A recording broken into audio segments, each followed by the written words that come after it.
గొల్లియాతునంట దావీదు ఎలా చూస్తున్నాడు తెలుసా? దిగంబరిగా చూస్తున్నాడంట. ఎలా చూస్తున్నాడు?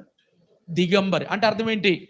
వాడు యుద్ధ కవచాలు ఉన్నాయి, అర్థమవుతుంది చెప్తుంది. వాడి చేతులకి యుద్ధ కవచాలు, కాళ్ళకి యుద్ధ కవచాలు, బాడీకి వెనక ముందు శిరస్త్రాణం పట్టుకు పెద్ద ఖడ్గం ఉందాడికి, ఈటుంది, కత్తి ఉంది, అన్నీ ఉన్నాయి.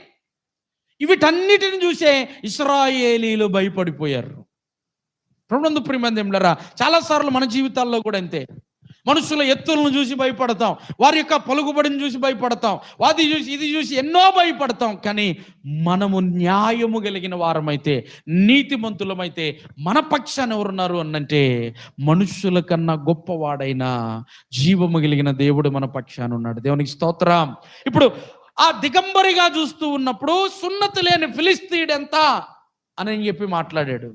అబ్బో, ఒక్క వ్యక్తి గనక